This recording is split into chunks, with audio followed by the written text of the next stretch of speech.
Hey, welcome to episode 4 of West Coast Bias. I'm Andrew Nemec, joined by Jason Suke and Nemec. Suke, how you doing, man? Doing great, brother. You're doing better than Dallas Cowboy fan as of today, because as of Friday morning, there may be some major issues with their star edge rusher, Micah Parsons. According to Diana Rossini, I'll just go ahead and read a couple of her tweets and we'll get into it. It's bad. It's I mean, there's no way to slice this. This is an embarrassment. It's like this is a race to the bottom between the Cincinnati Bengals and the Dallas Cowboys to find out which can have a more garbage ass run organization. And just when you think Cincinnati can't get any worse, Dallas is like, hold my beer. The Micah Parsons Cowboys relationship has deteriorated to the point where the star pass rusher is considering drastic measures, which could include a trade request or even a declaration that he is severing his relationship with the team, per multiple league sources. Again, that's Diana Rossini. That comes after she says, among the key issues, Micah Parsons spoke directly with Jerry Jones over multiple days in the spring. This is the part I don't get. The team believed those conversations were negotiations, and that it had a deal, according to multiple league sources. Parsons believed the talks were just conversations and wanted his agent to handle the negotiations. I've never even heard of anything like this. Unbelievable. So, what do we make of this? What is this? What we make of it is Jerry Jones is becoming Al Davis. I mean, anytime he opens his mouth, it's an embarrassment. You know, we went from talking about your star player being arrested to your star player getting in a car accident, smiles and glory holes. By the way, that's a real quote. Look it up. I mean, honestly, the man's a buffoon. You know, we talked about Al Davis at one point. Al Davis, at least at one point, was the sharpest man in the NFL. Like, Al Davis was a genius. And then, you know, he got old and, you know, it kind of started shopping in the Glory Vanderbilt selection and it just, you know, tracksuits and ladies' glasses, and it kind of went sideways. Jerry has never been the architect of this, ever. I mean, this was Jimmy Johnson. He was smart enough to hire Jimmy Johnson. And then he had the Barry Switzer thing. And since then, it's been 30 years. They're the longest running team in the NFC not to be to an NFC title game. Think about that. The Dallas Cowboys, it's been 30 years. And what's the common thread? It's Jerry Jones. And you can tell me all you want that he's not the day-to-day guy anymore. But he ultimately is the one that decides these sorts of things. And so when you see the buffoonery that goes on there, so I just want to get this clear. So he just chatted with Micah Parsons at the facility while Micah Parsons was lifting weights. It's something along the lines of, hey, man, we want to get a deal. I'm sure it's something, we want to get a deal done. And, you know, we think you're great and, you know, market value. But, you know, hey, you know, we try to want to build a better team. And Micah has said, you know, hey, I would be open to the idea of maybe trying to take a team-friendly deal. By the way, this was a year ago. You know, if it meant kind of bolstering the roster. And so, you know, you have these conversations back and forth, you slap each other on the back. Hey, we're going to be a Dallas Cowboy for life. And then Dallas thinks that constitutes a contract. There's a number set. And now you refuse to engage. They're not willing to talk to the agent. Are you kidding me? I mean, honestly, if I'm a Cowboy fan, he is Al Davis. I hate to say this, but for all you Dallas Cowboy fans that made fun of old ass crypt keeper Al Davis, Jerry Jones has become Al Davis. And by the way, they keep doing this. You know, whether it's with Dak, whether it's with Micah Parsons, whether it's with CeeDee Lamb, they cost themselves by waiting to sign just those three players, right? Just those three. They're going to cost themselves every year somewhere in the neighborhood of $11 to $16 million in cap space.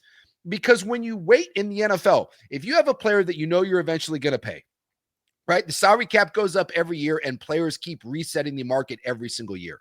So if I'm sitting there and I think a resetting the market for, let's say, just an arbitrary number, $20 million at any position, and I know I'm going to pay a guy and I'm probably going to have to pay him market value, top end, right? It happens. It's not about being the best. It's about being the next, right? Every star player kind of resets the market for the most part, or gets right at that market value. So when you say, hey, I could sign a guy early for $20 million, and maybe it's a slight overpay, and I'd rather have him at 18, I'd rather have him at 17. And nope, we're going to wait. We're going to drag this out a year and a half. What happens is 3 more players sign. And all of a sudden they sign for 21, 23, and then someone signs for 26. Now the guy that I could have had at 20 wants 26. And by the way, the salary cap has gone up. And so if I had signed him at 20, it wouldn't be as a percentage of the cap as bad as it now would be more like where the cap is 2 years later. It would be like I signed him for 17. And good teams understand this. The Eagles understand this. The Ravens understand this. The Niners understand this. You know who doesn't? Bad, crappy ass, cheap organizations like Cincinnati and like Dallas. And it's one thing, and Cincinnati just doesn't have the money. Dallas has the money, and they just choose to be dumb and cheap. And now we're at the point where you got a guy saying, I may sever. What is this, 1776? You're declaring independence? And I'm pissed off. I could care less about the Cowboys, and this pisses me off. If I'm a Cowboy fan, I'm putting my head in an oven. Yeah, I'd be really upset. And you look at kind of the Bengals moves too, and their leadership saying Jamar Chase should be the highest paid non-quarterback. And then they wait. And because of that, Myles Garrett then signs a mega deal with the Browns, and it automatically triggers, well, you already said I should be the highest paid. So I automatically, you have to top that Myles Garrett deal. The Cowboys keep kicking the can down the road. Dak not only got a great deal, Dak got a great player-laden deal. In some of the language, it was so heavily favored to Dak Prescott and his side of things. And that was because he knew they were in a bind. They waited too long, so he got maximum money, and then they had to have him. And so he just said, I want this, and I want this, and I want it this way. And they gave him all sorts of stuff. Is he at 60? I don't know the exact number at this point. I'm going to look this up because I remember when all this was going down. He could have been had for 50. Yeah, I think they could have. I think they could have had him for 50 something and change, if I'm not mistaken. And I think they ended up, just in that contract alone, I think they ended up costing themselves about $10 million a year. I mean, that's a huge deal. If you do that with CeeDee Lamb, you do that with Dak, and then you do this with Micah Parsons, and say that, you know, they do get the deal with Parsons done, but that he now tops the Garrett deal. And that's probably what he's going to ask for, I would assume. You may have, by waiting, cost yourselves upwards of $20 million. Yeah, Dak is averaging $60 million, and they could have had him, by the way, before the injury. They could have had him at 50, probably 52, maybe. 52, maybe. Yeah. You take $8 million there, and you take what you could have saved with CeeDee Lamb. I think CeeDee Lamb ended up costing them about 6 or 7. And then let's say Micah costs them, again, 6 or 7 if they actually get this done. Think about what 15 or 20 million actually buys you per year. If you're smart, you give 15 million to Howie Roseman and see what Howie Roseman can do with it, which is why Philadelphia has won 2 Super Bowls in the last handful of years, and Dallas hasn't been to a title game. Not a Super Bowl, an NFC title game in 30 years. Every team in the NFC has been there since Dallas was last there. And you can say that, hey, they're waiting because they don't like the deal. The deals are only escalating. So that's one, bad logic. Yeah. 2, there's been really obvious holes in this roster that they just flat out refuse to address. We went into last year's draft and went, this is a running back draft, and they desperately need a running back. And they just didn't go get anybody new.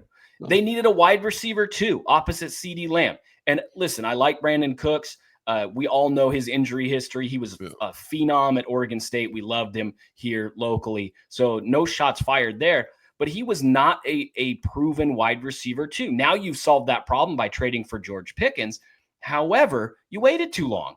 And that's kind of been the case with the Cowboys in a lot of ways. They wait too long to address needs. They wait too long to sign their players. They simply wait too long as an organization to address key issues. And because of that, it's not only costing them financially, it's costing them in terms of talent on the roster. And at some point, someone needs to take over and say, this is unacceptable. We are wasting, we are flushing one of the best wide receiver quarterback combos. And by the way, we have one of the best edge rushers in all of football, and we're not doing anything with it. It's inexcusable. Well, like there's only a limited number of impact players in the NFL. It just is. You look up and down rosters, and with the exception of a handful of players on each team, rosters are essentially the same, right? You can only pay so many people in the NFL, and then you have to find, kind of fill in the blank. And Dallas actually does a decent job of drafting people. They really do. Yes. When you look at their draft history, they've done a nice job. But here's the problem. Once you get those players, now you win in the margins. And how do you win in the margins? You win in the margins by having money. $2 million here, $3 million here, $4 million there. That's why you end up with a better right guard. It's how you end up with a better nickel. It's how you end up with a third wide receiver. That is what wins in this league. Everyone has marquee players. And so you have to win in the margins. And Dallas can't figure that out. And it baffles me. and they don't need to be cheap. It's not like they don't have the money to pay guarantees. I know some owners just, they can't write $200 million checks, in the NFL. When you sign a guaranteed deal, that money has to be written out and go into escrow. And that's why Cincinnati and the Raiders used to be in that boat where it was a little problematic. Dallas shouldn't have that. There is money to be had there. And it's just insane. Cause like if you're in the housing market and you say, well, I want to buy a house. Well, I don't know. It's not a great time to buy a house. I'll wait. They don't go down. It goes up, right? No one's sitting here like we're in the Pacific Northwest here. I wanted to buy a house. I thought about buying a second house in Bend like 15 years ago, and I was like, I don't know. Oof, it was like you missed the boat there. Yeah, it was like $175,000, and I was like, maybe 200. This was 15, almost 20 years ago, and I was like, I don't know, man. It's a lot of money, and it's paying, and I'm like, maybe I'll do it later. Now I'm in a position where maybe I would actually be interested in doing that. Yeah. Houses in Bend are $700,000. That same house. Like you can't wait around. This idea that, well, I've got an elite edge rusher, but I'm going to wait and see if maybe the price tag for edge rushers goes down. Have we seen the way the NFL works? Have you seen the salary cap every year go up and up and up? In what world or is any of these teams living in thinking that the average annual value of contracts is going to go down? Right. It's insanity. We're on our way to paying a quarterback $80 million. And I got the Dallas Cowboys and the Bengals out here being like, well, little steep for us. If we think we sit this one out, the price will go down. Insanity. It's absolute insanity. The only way this works is if you're not interested in buying a house. So if you want to say, hey, we're just not going to pay for elite players, we'll move on from them and we'll just be cheap on the draft. Welcome to being the Sacramento A's. How's that working out for them? Yeah, I think there's one caveat to this. It always goes up thing, and it doesn't really affect the Cowboys, but I do think it's an interesting point, and that's the league does tend to fluctuate in terms of what positions they view as somewhat replaceable. Absolutely. There was a stretch not too long ago where interior offensive linemen were dirt cheap. Yeah, you paid the left tackle and everyone else was like, whatever. And maybe then it became the right tackle. And now interior guys get paid. Running backs for a while there weren't getting paid anything. And so you could wait on a running back because they really had no leverage and the contracts weren't really accelerating at the same rate as the cap. We think quarterbacks and edge rushers are going to be those positions where people don't want to pay. And that's what I mean. If you're the Cowboys, you don't get to lean on that because there are positions that are just staples of the NFL throughout history as being huge positions and premier positions, and they're left tackle, quarterback, and edge rusher. And then, depending on the flow of football and the history of football, wide receiver and corner are often in that discussion as well. You want to wait on a middle linebacker or you want to wait on a safety, dude, be my guest. But right. You can't. At the premium positions, it's only going to always go up. That's dumb. Pivoting to college football because we cannot bash our heads against the wall talking about the Cowboys and Bengals any longer. I want to talk about new faces, new places within the schools that we cover with West Coast bias, the Ducks, the Huskies, and I even want to get into a little bit of USC because we haven't talked about USC yet, and I think they're a fascinating story. But I want to start with this Oregon team. A lot is made of what Oregon does on the recruiting trail in terms of traditional recruiting. And when I say traditional recruiting, I mean high school recruiting, I mean junior college ranks. And Oregon now has had a top 5 class in back-to-back years. Kind of lost in that shuffle in terms of traditional recruiting rankings is transfer portal rankings. Yep. And I think from an outside perspective, from an unofficial capacity, I think most people would say Oregon's got to rank 1, 2, or 3 every year in terms of their transfer haul. Not only that, those talents that have come in have largely delivered and kind of transcended their rankings and been really special at Oregon. Yeah. It looks like this year is yet another year where Oregon's going to do that. It's not at quarterback, but I still think you can kind of read a tone or at least a clear directive in the guys they brought in. Yeah, when I look at Oregon, the transfer portal, even Dabo has come around to it a little bit. Look, you need the transfer portal, right? Dabo was like a military school. It was Clemson and the military schools that didn't take transfers. I think Dabo signed more kids in the transfer portal this year than he had in the previous, 2 or 3 cycles into this. Oh, for sure. Yeah, he had a cycle where he had none. I think for the first 2 years, I think there was a cycle. I think there was 2 where he like a year and a half where he was like, nah, I'm not into this. And you're like, oh, okay. It's one thing if the Purdue's of the world, but National champions are being built on the transfer portal. Last time I checked, Caleb Downs for Ohio State, probably a big deal. Will Howard, probably a big deal. And even going back before the transfer portal, Alabama with what Jacob Coker won a national title. I mean, look, Cam Newton, you won a national title. Like, having transfers works. And we're in a day and age where if you're one of these programs like Oregon, Ohio State, there should never be a situation where you go into a season saying we have a giant gap here. Right. You could have a question mark because we don't know, but Oregon loses a really good offensive line. And normally when you lose an NFL left tackle, and you lose an NFL right tackle, right? You lose your two tackles and one of them is a first round pick. Normally that's oh God, who do we have to replace that? Well, in this day and age, Oregon just says, well, Isaiah World, come on down. And people think he could be a top 15 pick. When you look at like CBS, I think ranked, it might've been Pro Football Focus, I forget which one, but ranked the top 150 players in college football. Isaiah World was 15th. Yeah. And so, again, you got to prove it coming from Nevada to Oregon. There's a difference there, but I mean, this is the way it works now.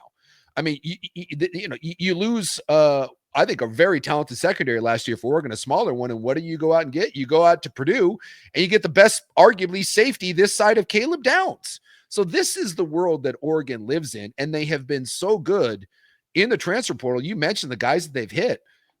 I mean, largely, they just don't really miss. I mean, yeah, it may not end up being a star, but everyone from Derek Harmon to Tez Johnson to Muhammad, I mean, we can just go down and down. Where it feels like when Oregon targets a kid and brings it in, this isn't like, sometimes when you look at transfer depth, you're like, well, that guy didn't really play, or he was a 4-year player at Penn State and he had 30 catches over 4 years. And you're like, all right, well, maybe just, wasn't a fit or whatever. Oregon is going out and getting top end talent. When you look at bringing in Micah Hughes, dude, that's an All-American. Yeah. And it may be a different scheme and it's different fit and different competition, but dude, they're bringing in players that are going to be plug and play. And this is the world. And so I think for the Oregons, the Ohio States, the Alabamas, schools like this is just the world we live in now, where the only question mark we have is we haven't seen him in that particular uniform, but there just shouldn't be the gaps when we get these new faces. And you take Oregon, which I thought the old line would be the biggest question mark. And you get two All-American tackles and one of the better guards. And all of a sudden you look at that. And if I were going to ask you, which is the strength of this Oregon offense, I think largely you can say it's the offensive line, and that's all transfer portal stuff. Yeah, speaking to your point that Oregon just has done a phenomenal job with their transfers. They've had 2 first-round picks that are transferred. I mean, they've had more than that, but 2 and really 3 even that weren't projected anywhere near the first round, who ended up becoming first-round picks after they went to Oregon. Auburn's Bo Nix. There were folks who thought he kind of washed out there. Okay. Christian Gonzalez was good, but I saw projections where he was supposed to be like a 3rd-round pick. Yeah, he was coming out of Colorado. Well, that's what people thought. Instead, he's a borderline all-pro already. Absolutely. Like he is absolutely special. He's a top 5 corner in the league. And then you look at Derek Harmon. Derek Harmon was, I think, an honorable mention, all Big Ten honorable mention or second team. Maybe he was a good player, but it wasn't Michigan State. Yeah. No one said that's a first-round defensive tackle. No. He comes to Oregon and shines. You even look at a guy like Jordan Birch, who came in with a tremendous amount of hype. And he had big games, but I think Oregon fan in his totality would say some injuries, some inconsistencies, and that maybe wasn't a big time hit. He was still a 3rd-round pick. Yeah. I mean, they're hitting at such a high clip, and it really does speak to how well they do in the transfer portal. This year, to me, as much as the O-line is clearly a strength and bringing in Micah Hughes is a strength, to me, what some of this says is we, for the first time, if you're Oregon, have some inexperience throwing the football. Yeah. Our receiving core, not real experience, especially now that Evan Stewart's out. If I'm Oregon, we love Kenyon Sadiq. DeCorian Moore is going to be an electric freshman. Maybe the depth's not there. How do you address that? Because you can't recruit over the top of Dante Moore. You like Dante Moore. Yeah. What do? Well, you give him protection and you give him an elite run game. Mm-hmm. To me, if I'm Dan Lanning and I'm this Oregon staff and I look at what this team did, they get an A+ for team building in the way this came together. Regardless of what people say, there is a finite amount of money to go buy transfers and high school recruits. There just is. And you can even be in the top 3. And I do think Oregon is a top 3 spender, top 5 spender on years where they sign smaller classes. That doesn't mean you can just go buy everybody you want. So to go out and bolster that offensive line, to go get a thumper running back like Mekhi Hughes, who could compete for the Doak Walker. I mean, he's that good. Yeah. To me, all of that, and then go get it Dante Moore. All of that to me is, let's take some pressure off Dante Moore. Let's run the ball a little bit more this year and let him get comfortable. And I think that is a really smart recipe. Not only does Oregon do a great job of evaluation, but I also think self-scouting and saying just like, what do we need to make this transition as comfortable as possible? I think they really hit that out of the park this year, this offseason in the portal. Well, and you look at Oregon too, and you would think that we're going to start to see these recruiting classes pay dividend. And I know along the offense, it looks a little weird because, you got 3 transfer O-linemen.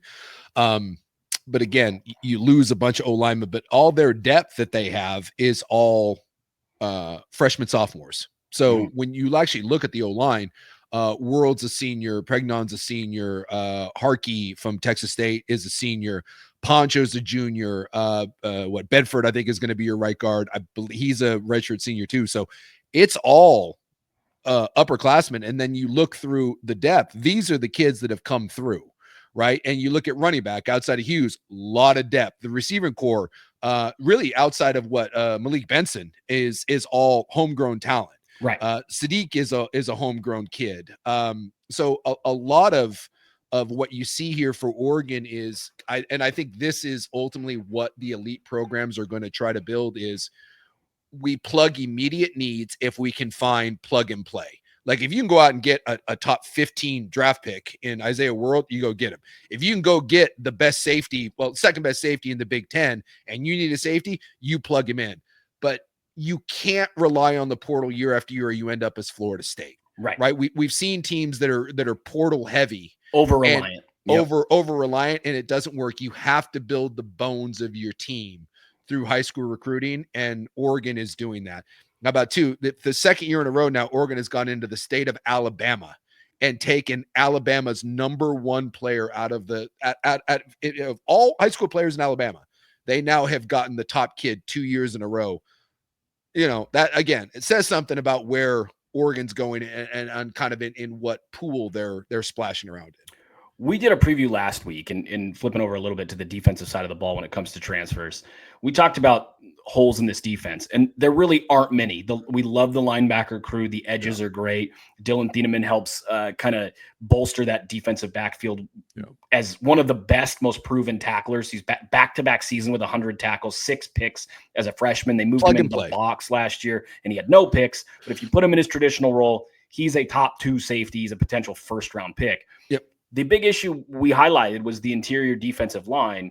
Bear Alexander already has a quote in early practice, and they're like, what's been different for you between Oregon and Georgia and USC? And he said the culture. This feels like a family. Everyone, they're supportive.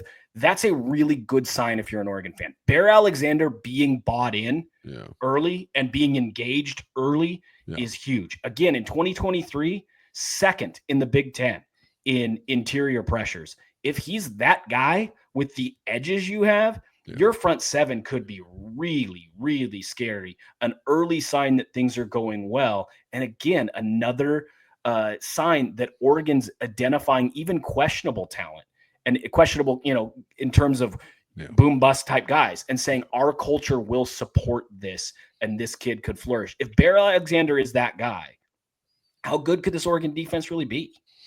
It's got a chance to, I think it's got a chance to be elite. And if they want to, to say that, God, they were the number 1 team in the country and went undefeated last year. And then they got won the Big Ten title. They won the Big Ten title. But if I want to nitpick Oregon, and I think the number is, I want to say it's 32 points. Oregon has not lost a game under Dan Lanning when their defense has held an opponent to under 32 points. It's either 32 or 34. Every game they've lost, a team has scored basically 35. Let's just say 35. Okay. Either 33 or 35.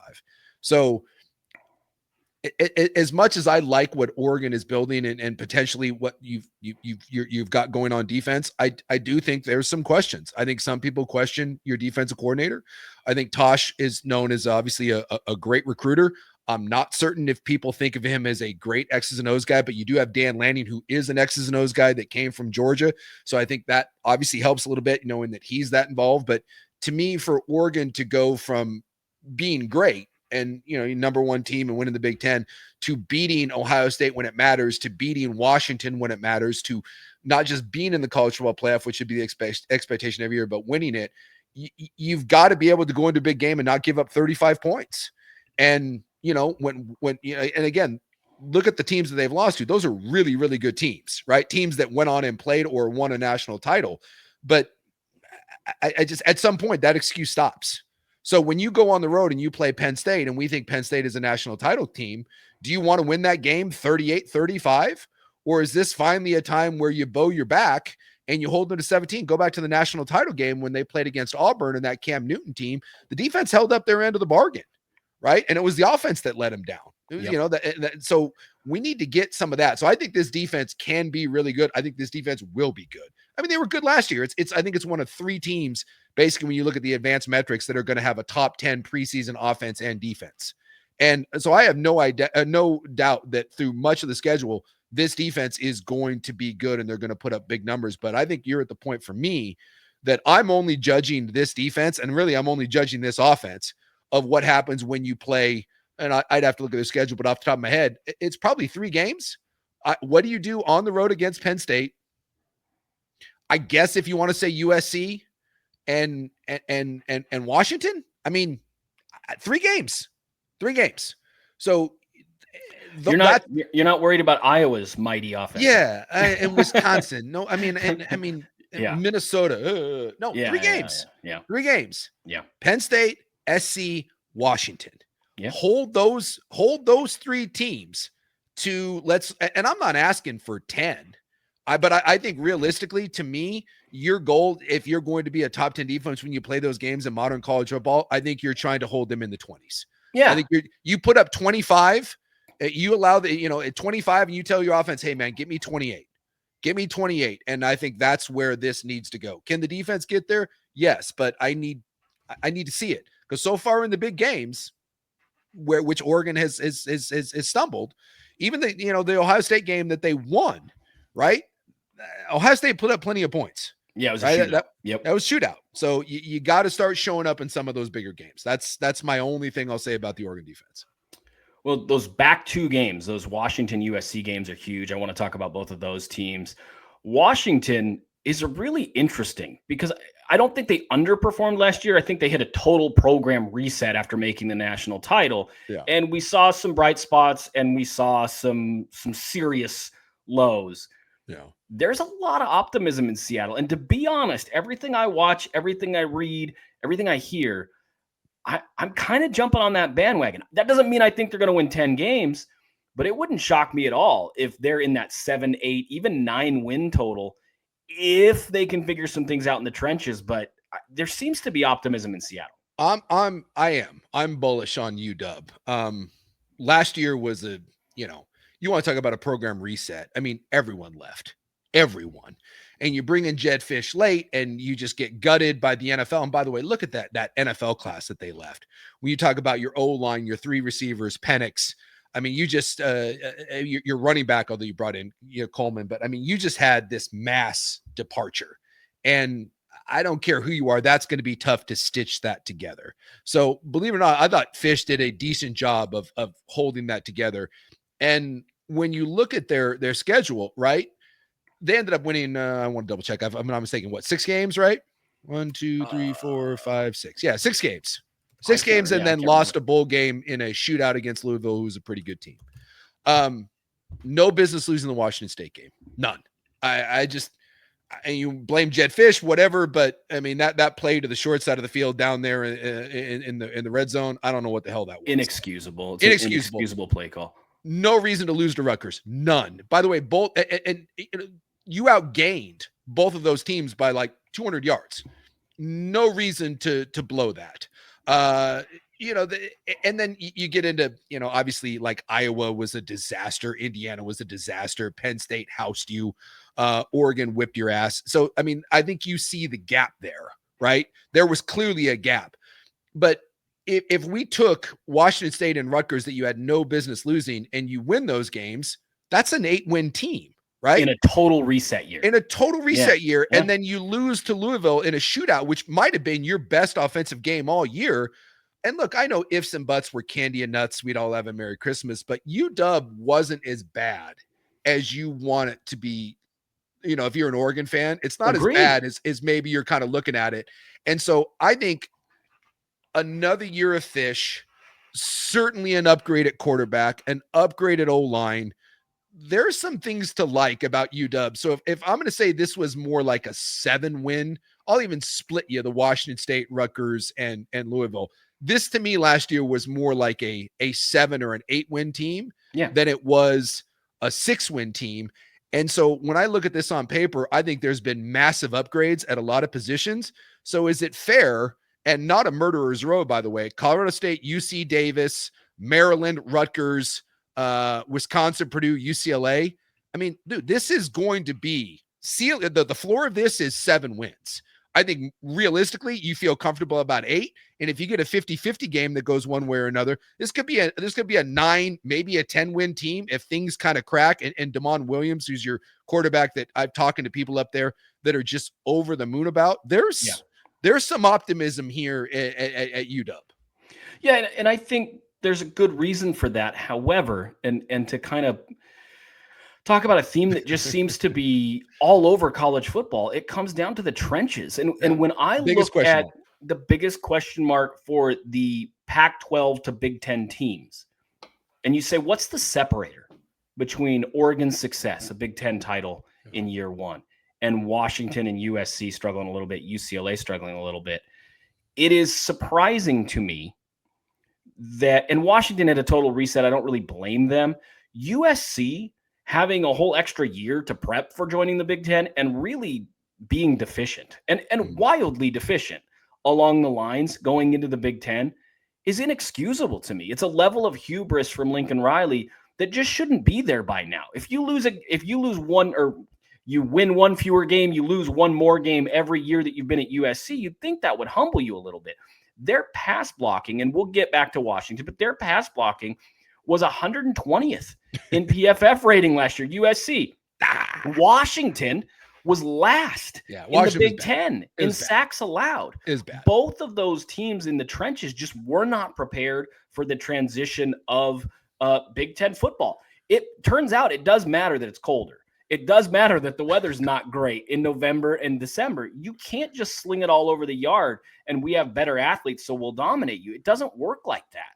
And I don't know if Washington is ready to kind of take a step forward. I like the Carver Willis addition. They bring in Jerry and Hatchett to join his brother Landon, 2 homegrown kids on the interior of that O-line.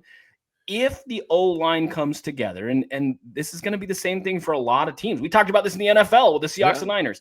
If it comes together along the O-line, I think this Washington offense could be really dynamic. I think Jonah Coleman might be a top 3 running back in college football if you have an O-line to block for him.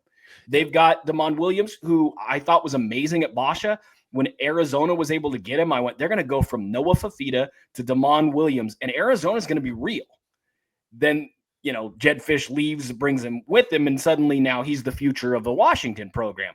I like their receiving core. Omari Evans comes in from Penn State. Denzel Boston was an absolute star, replacing their trio of NFL guys. I think, and this is what I said watching them last year, I like a lot of the pieces. It just doesn't feel like they did the heavy lifting. So this offseason, whether it was in the weight room or in the transfer portal, did they do the heavy lifting necessary to bolster things inside? Defensively, same thing. They brought in 8 transfers. I think they project 6 or 7 of them to start, and 5 of those, I believe, are front 7 guys. Yeah, I actually feel better. I think about the O-line than I do the D line, and that's why I say both. I'm worried about both. It really is the biggest question. So I mean, and when you look at Hatchett and Carver Willis coming in, Willis is a 2-year starter at Kansas State. Hatchett out of Oklahoma. Not great, but at left tackle, you should get an upgrade. I think some of this is going to be scheme. I think it's going to be on Jed Fish. I mean, Coleman ran for 1,000 yards and 10 touchdowns behind arguably the worst offensive line in the country. So, and you got really dynamic quarterback play now with Damon Williams. No offense to Will Rogers, but we're talking about a different animal here. I was talking to a former UW quarterback. I don't know how much played the position up there, knows what he's talking about. Dude, I'm telling you, they are over the moon about Damon Williams. I mean, they say he is a supersized Kyler Murray. So hopefully some of that will patch it a little bit. But I know the Finau, the guy that is supposed to be a left guard, he's a redshirt freshman. They're really high on him. They actually think that they brought in 2 freshmen that were highly recruits. Was it John Mills and then the champ who's got a Polynesian name that I'm not even going to attempt because I'm going to butcher. So they think that who are both 300+ pound guys they think may be in a rotation. And then Hatchett, the Landon Hatchett is the brother of the Oklahoma transfer, as you mentioned, and they feel like he's a solid another year at center, that he's going to be grown up a little bit. So I think there's some optimism that with some depth, some bigger bodies, another year in the scheme, and an elite quarterback and a running back that, Coleman's going to get yards no matter what. I think there's some real optimism about the offensive line. Again, keep an eye on those 2 freshmen. I'm hearing they're going to push for time and that this could be a 7-man rotation. And that would be huge. That would be huge for them. And that's kind of my point is I have some questions. That's why I wanted to bring up USC today. Washington, to me, whether it works or not, I see the recipe. I see that they tried to address their needs. I like their skill guys, and they went, we got to get better up front. Yeah. And they tried. They went and got a couple of big-time 300-pound recruits. They went to the portal and got Carver Willis and the other Hatchett brother. They addressed it by just kind of a shotgun approach along the defense, just bring in bodies and see what we can do. They tried. USC, to me, is a different story, and I think they're worth talking about. Yeah. I think there are some concerns. Emmanuel Pregnon was their best offensive lineman. He went to Oregon, your rival. Zachariah Branch, as a true freshman, was the most explosive true freshman I've seen at USC since Reggie Bush. Yeah, kick returning. I mean, I remember it was like the first or second game he took one to the house, and people were like, okay, finally, this is the next USC star. Because let's take away the transfer portal. So take away Addison and take away Caleb Williams. Right. When was the last time you had a star offensive player at USC and you thought it was going to be Zachariah, and him and his brother said, peace out. We're gone. And he got totally lost in the shuffle last year. I mean, he just forgot. He was not irrelevant. That's not fair, but he was vanilla. Yep. And now he goes to Georgia. And not that it matters, but in college football 26, I simulated a season. He won the Heisman for Georgia. So, I mean, at the clearly then, the die has been cast. I just mean they lost an explosive playmaker. They lost a key interior offensive lineman. I don't know what to make of this USC team, and I really am lost. I don't have an agenda here. They're projected to win 7.5 games. Again, I mentioned earlier their pass rush, their pass blocking grade last year, according to PFF, along their offensive line was 120th. Yeah. They lost 3 of those offensive linemen. The 2 that are returning are not their best 2. They brought in 2 transfers. DJ Wingfield, who is currently suing as of today, the NCAA to have eligibility. And I'm going to butcher his name, but Ja'Onre Reed, who was an interior offensive lineman at Syracuse with a pass blocking grade of 69. That's 68. That's not good. It's not terrible. Yeah, but sometimes we get over our skis and like, hey, a kid came in from the transfer portal, and that's why we were talking about this with Oregon. Problem solved. It doesn't mean solved. That. Yeah. All right. Well, like when Oregon State was taking kids out of the Colorado offensive line, and they're like, it'll be fine. I'm like, dude, that's the worst offensive line in football last year. I'm not certain that's who you want to go be plucking. So yeah, I mean, transfer portal you can't say transfer portal fairy dust and everything's fine. Yeah, and I mean, I like the perimeter, and this has kind of been the case for USC under Lincoln Riley, right? Like Jaden Mayava is really up and down, and we've seen that. He I think in terms of in the games he played, because he didn't play the whole season last year. Yeah, he played behind Miller Moss, and then he came in. In the games he played, he led the nation in turnover-worthy plays. Now, some of those weren't picked; they were dropped. But he had games where he had 3 touchdowns, 2 picks, and 4 touchdowns, Well, look 3 at the picks. Notre Dame game, right? I mean, two Notre pick Dame sixes in the fourth quarter against Notre Dame. That game was right there. That's a team that played for the national title and that USC was going toe to toe with, and you throw 2 pick six. They have a really good receiving core in Mekhi Lemon and Jacoby Lane. Mekhi Lemon, I loved coming out of high school. Everybody loved him coming out of high school. I had him higher than Zachariah Branch. He's projected potentially as the number 1 receiver for next year's draft because, again, Ohio State's Jeremiah Smith and Alabama's Ryan Williams aren't eligible. Somebody got to fill that need. Jacoby Lane, I've seen in person. He went to the Saturday Night Live event at the University of Oregon. They loved him. They wanted him to run a 40 because he's this big athletic kid. He ran the 40, and waiting at the finish line was Oregon's coaching staff. He crossed the finish line. They asked for a time. They read the time and went, "You have a scholarship offer from the University of Oregon." Everyone thought he was going to end up at Oregon. He goes to USC. He's another guy who's a top 5 draft prospect. So I love the perimeter. I love it. I love the receivers. I have a tremendous amount of respect for Lincoln Riley as an offensive mind. I'm really concerned that, again, and we can talk about both sides of the ball, USC didn't do enough in the trenches. And to be honest, I don't know how many more times that can burn you if you're Lincoln Riley before people get mad. Their over-under win total is 7.5. If they win only 8 games, and that's not terrible, but if you're USC with the resources they have, with the recruiting class they have incoming next year, will USC remain patient with Lincoln Riley if this is, again, an 8-4 team? They don't beat anybody in the top 10, top 15. Yeah. And we're still saying, hey, guys, can you address your O-line or D-line for the 3rd or 4th year in a row? Is that acceptable? I definitely think it's a win mode now for Lincoln. I don't think anyone gets fired unless you win 3 or 4 games, and that's not going to happen. I'll do my best. I'll redress that, and then I want to kind of I wouldn't panic about USC because, there's unless this is an unmitigated disaster, Lincoln Riley's back next year. But if this is a 7 or an 8 win team, do I think Lincoln Riley's coaching for his job next year? Yes, I do. Because if we take away the Caleb Williams year, it's just been a lot of meh. This isn't what we're paying for, right? This isn't why we went to the Big Ten. But I think they're okay. Much like I'm a little bullish. Like if I'm buying stock in Big Ten teams, I am buying stock in Washington. I'm buying stock in USC. I think they're going to have bounce back years. Do I think either one of them is competing for a conference? No. I think the conference is going to come down to Penn State, Oregon, and Ohio State. But when you look at whether you're talking like blue chip recruiting rankings, like as a percentage of your team, if you want to talk about overall talent, USC arguably is the 4th most talented team in the conference. It's Oregon, it's Ohio State, it's Penn State, and then Michigan, USC flip a coin. Right? When you look at sheer recruiting rankings and you look at blue chip rankings, USC is a talented team. That's and we're going to sit here and we're going to look at USC last year. And again, much like I went through Washington's, and again, ifs and buts, candy and nuts, but sometimes 1 or 2 plays completely changes how we view an entire season. It's true. They're on the road at Michigan. They were better than Michigan for 90% of that game. All they had to do was make 1 damn tackle. They had with a couple minutes to go, and Michigan couldn't throw the ball for anything. They had the ball at about their own 20, and Michigan had to run the ball down the field to score to win, and USC couldn't make a tackle. You remember? I mean, it was an abomination.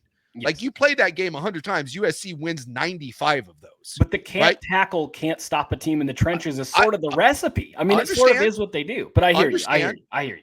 GAC went away against Minnesota. Again, no reason to lose that game. Penn State, losing overtime. That's a playoff team, right? They lost to Maryland, for God's sakes. A team that didn't. I mean, Maryland was awful last year. Awful. And they lose by 1 point to Maryland, right? Yeah. They lose by 4 points to Washington. They got Notre Dame, who played in the national championship, right? They got them on the ropes. And then you throw 2 pick sixes, and that ends up being 49-35.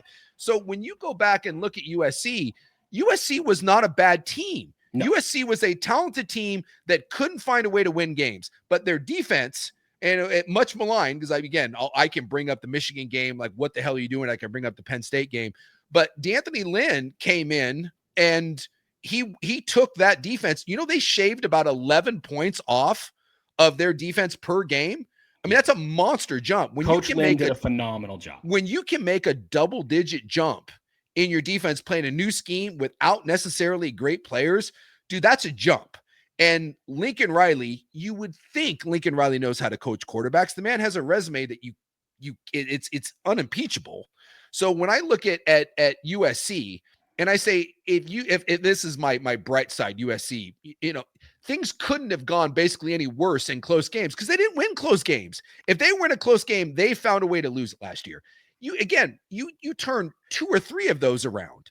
And we're talking about a different USC team, and you get another year. They're raving about their strength conditioning coach, saying that Lincoln Riley is hands off the strength conditioning team, hands off the defense, and say, I'm going to coach offense. You get my guys bigger, stronger, and Lynn, you go out and after last year's defensive improvement, you get this done. And the one thing I'll say about USC is, they run that Wink Martindale, Michigan, Baltimore Ravens. They're going to run that, 2-man front, and you need big guys in the middle. And they didn't have them last year.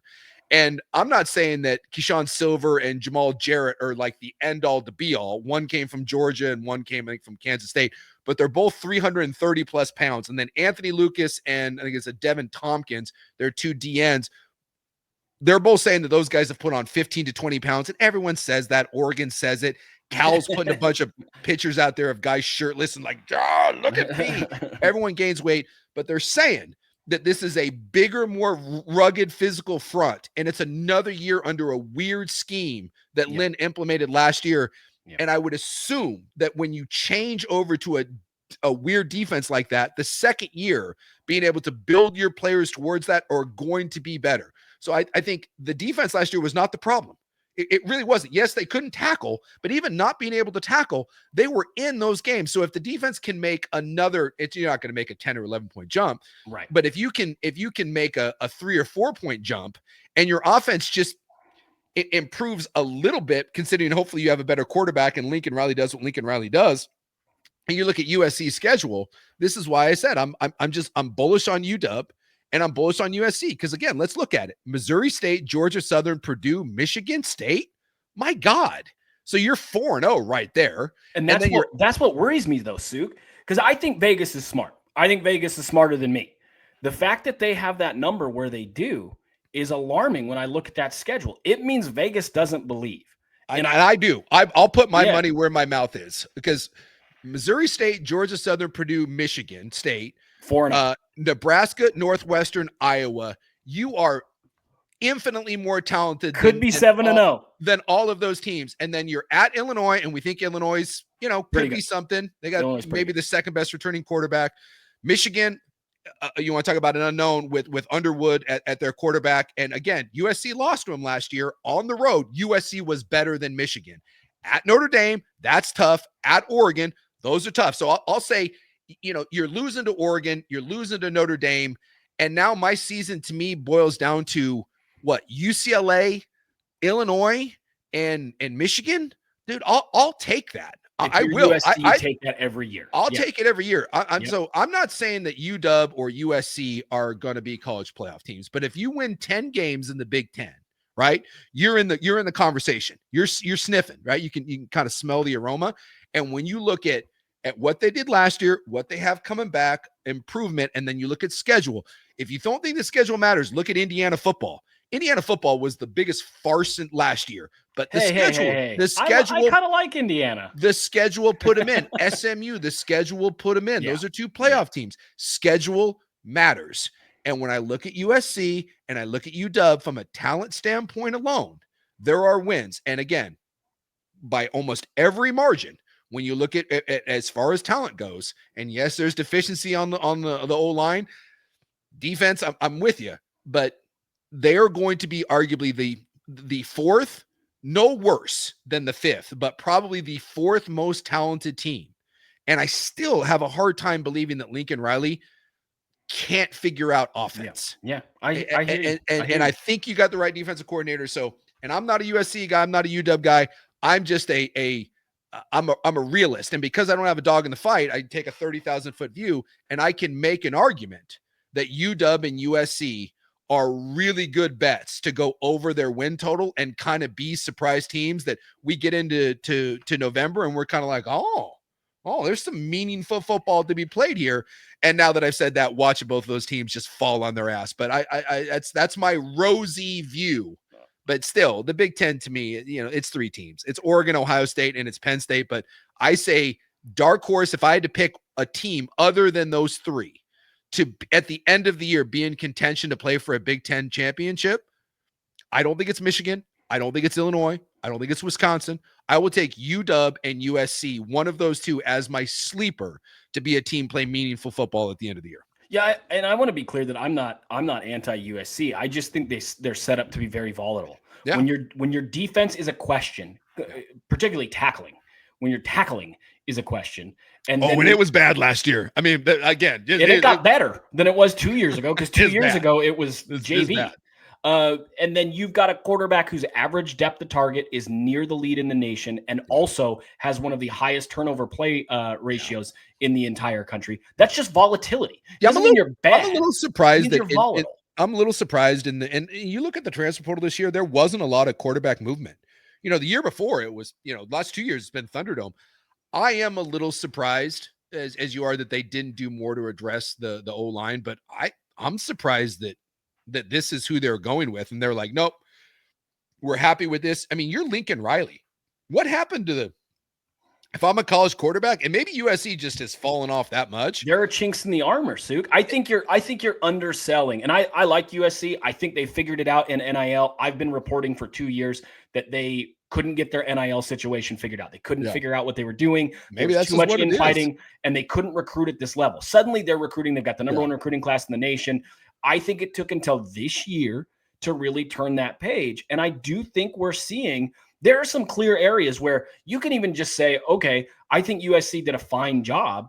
Look at what Oregon does. Look at what Ohio State does. Look at what Michigan does in the transfer portal in terms of where do we have needs? Let's go get 2 or 3 really good ones. Yeah. USC hasn't been that. No. They haven't done that. No. And that means something is wrong, or at least something has been wrong. There's no debate. Because if we talk about biggest brand on the West Coast over the last 50 years, not just the last 20, it's USC. But it's not even close. But it's been lapped. But the last 20 years, it's been lapped by Oregon. And it's right. Not even... But to me, that means something is wrong. Yeah. And when you're in LA, just the recruiting advantage you have there is incredible.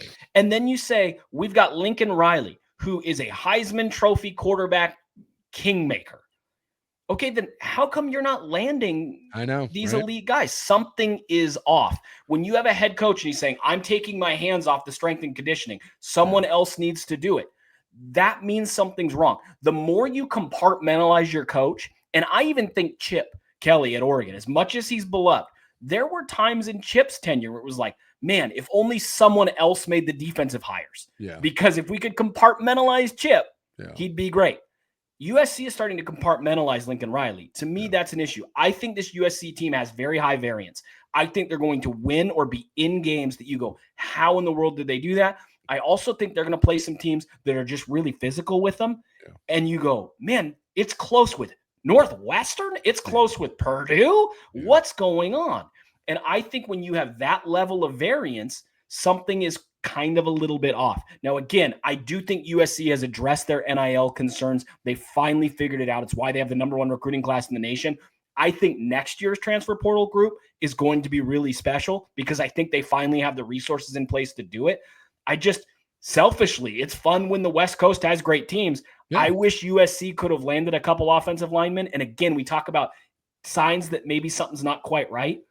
They desperately needed offensive linemen. They desperately needed their offensive linemen. Emmanuel Pregnon, their best dude, went up north to Oregon. Yeah. That's an issue. It is. It's a valid point. I mean, that's as much as I can try to put on rosy glasses. It's a valid point that you didn't get difference makers. Well, again, let's just take, for example, like Oregon. Oregon got 3 difference makers along their offensive line. Not 1, not 2, 3. Arguably a top 3 guard. And not arguably the best tackle, and then what? Maybe the third or fourth best tackle, top 5 or 6 tackle at worst. So, yeah, that's it's a valid point, and maybe that's and like I said, I can be bullish, but right now that's the difference between where Oregon's at and where USC's at. And who's it? The Longstreet, the freshman quarterback, maybe at some point they've got a 5-star kid that's going to be their backup this year that they're real high on. He's a freshman, so. Maybe again, we're a year away. I just, I just thought I think it's interesting. I think it's interesting here's that you're going with a quarterback. Like, I get why UW looks at Damon Williams and says, we've seen something. I don't, when you watched the end of the year when they replaced Miller Moss, well, and not that I say that I watched every game with like laser focus, but I don't understand the level of confidence that USC has in their quarterback, who's played a limited amount of games, roughly the same amount of games as UW. I get why UW has the hype, and I'm not 100% certain on USC's. And I think the other thing that's important to point out here, and this is a little bit behind the curtain stuff, they had some money to play with last year. Yeah. And by all accounts, for a long time, a lot of folks, including prominent writer at the LA Times, said there's no way they're getting Longstreet.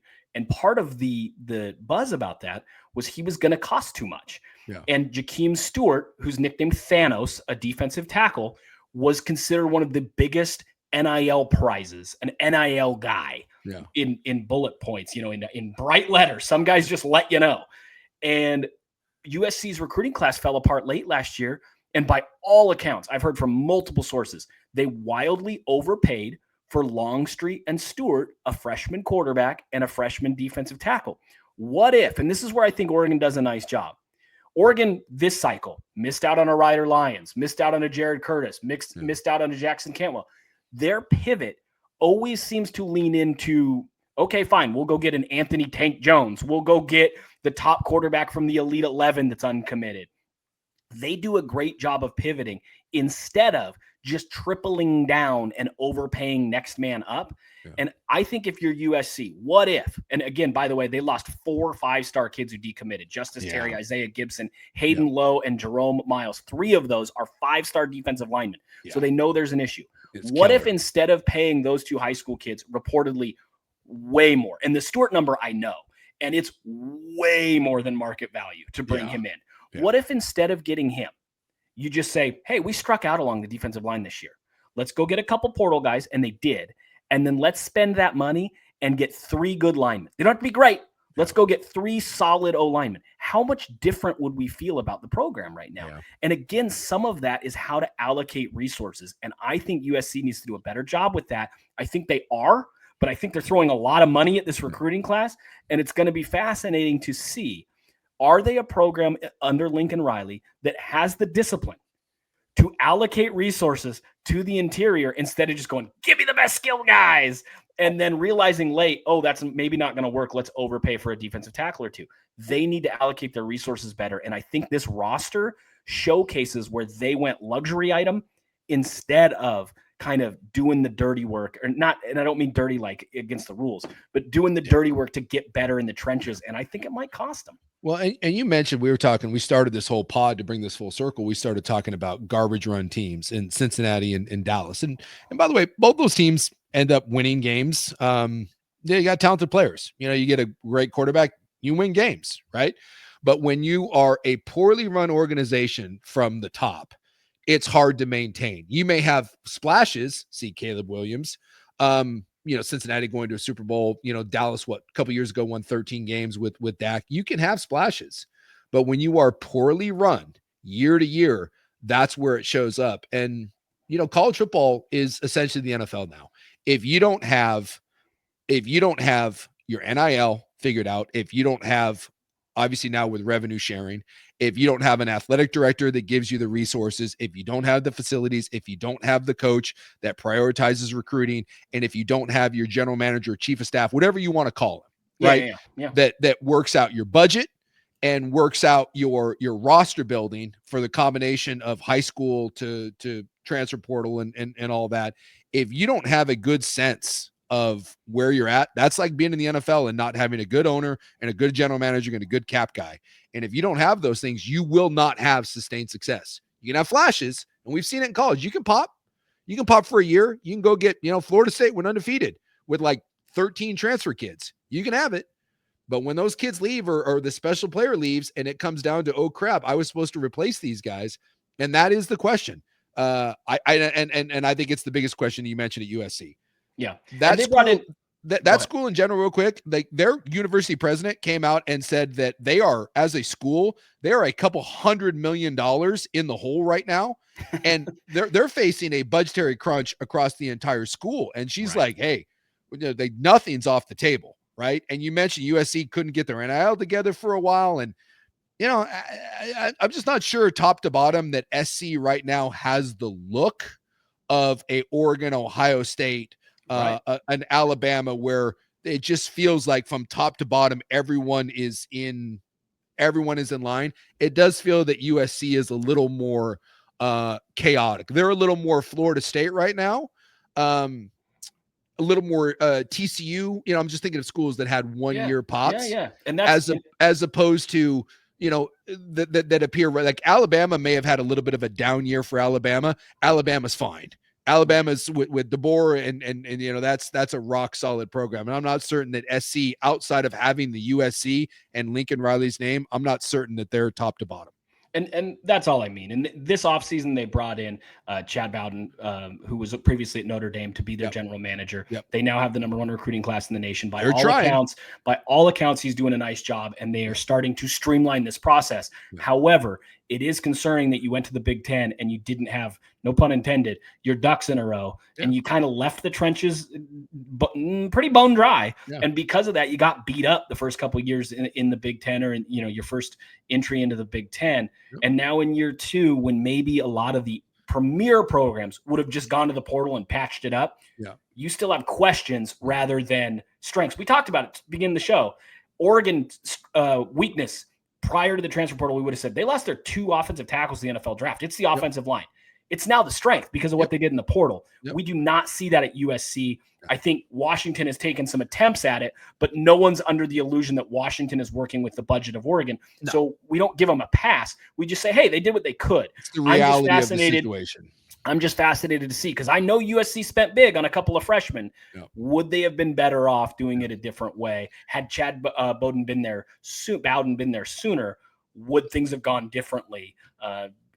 I'd love to know. I'd love to get some truth serum and find out. That'll do it for this episode, episode 4. We talked a little Micah Parsons, talked new faces, new places, transfer portal for Oregon, Washington, USC, and what that means. Suke, football's starting to get real. Next week, I think we dive in to some roster movement and some predictions, because I think we're getting real close to things. I mean, fall camps that started. There was a Hall of Fame game, which is normally a nightmare, and Jim Harbaugh coached that thing like it was a real game. We saw the emergence of Trey Lance as the superstar that he's always been, of course. I was watching that game doing my show, and when Trey Lance threw the 2 touchdown passes, I even said on air, Yippee Skippy, 105.1 The Fan, by the way, tune in. When you did that, I turned to myself and I said, somewhere Andrew Nemec is touching himself. I mean, it's taken several years, but this is like finally. And I think next week we dedicate at least a half hour to the quarterback controversy. Is Justin Herbert entrenched as the starter with the Chargers, or has Trey Lance pushed him? I guarantee 2 of my favorites. Jason McIntyre at some point is going to be like, oh, Trey Lance. Oh, did you see Trey Lance calling? Did you see Trey Lance? I think Trey Lance may be the guy. I promise someone will have that take on a national stage at some point during this preseason. Oh boy. And by the way, we talked about, Niners need to be healthy. There's now real concern about Juwan Jennings and Ricky Pearsall. We're already dealing with injuries. So this Niners stay healthy. Aggravated a calf that he was battling all summer. Oh, that doesn't sound familiar. It does not sound good at all. That does not sound good at all. No. Suke, we got to get out of here because we're death spiraling on Niners. Thank you very much. All right. See you next week.